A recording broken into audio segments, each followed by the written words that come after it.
So next in the series of problems arising from vitamin B1 deficiency or thiamine deficiency is that thiamine deficiency causes gastrointestinal tract disturbances यानी GIT disturbances cause करता है. Among the GI symptoms of thiamine deficiency are indigestion, severe constipation, anorexia, gastric atony and hypochlorhydria. Indigestion है यानी एक common uncomfortable feeling बनी रहती है fullness की. पेन हो सकता है अपर एब्डोमेन में, और डिस्पेप्सिया टाइप्स भी हो सकता है वहाँ पे.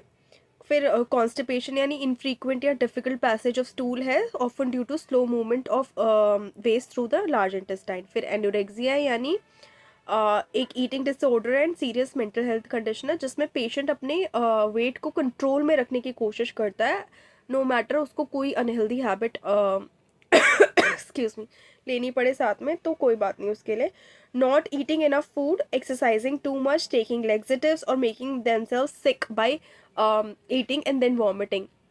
तो ऐसे करने की वो कोशिश करेगा. गैस्ट्रिक एटोनी हो सकती है यानी गैस्ट्रोपैरेसिस टाइप कंडीशन हो सकती है, एक कंडीशन जहाँ पे stomach muscles don't contract normally causing a delay in food moving from the stomach to the small intestine. Then hypochlorhydria हो सकता है यानी एक medical condition where the stomach produces insufficient hydrochloric acid which is necessary for digestion, nutrient absorption and fighting pathogens. यानी HCl sufficient amount में produce नहीं हो रहा है जो डाइजेशन के लिए नेसेसरी है. इसकी वजह से all this effects presumably result from the failure of the smooth muscle and glands of the gastrointestinal tract to derive sufficient energy from carbohydrate metabolism. क्योंकि वहाँ की GI मसल्स की GI ट्रैक्ट की मसल्स को जो है स्मूथ मसल्स को adequate energy नहीं मिल रही है कार्बोहाइड्रेट मेटाबॉलिज्म सही से ना होने की वजह से, थायमिन डेफिशिएंसी की वजह से.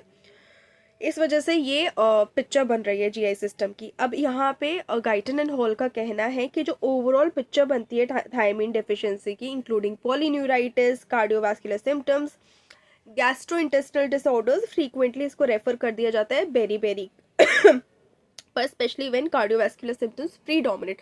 तो बेरी बेरी इन सारे साइंस एंड सिम्टम्स को जो हमने डिस्कस किए हैं पार्ट 1 से ये लास्ट पार्ट तक इंक्लूड करेगी.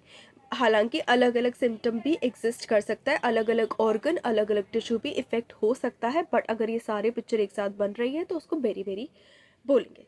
सो that's it for vitamin B1 deficiency अभी के लिए.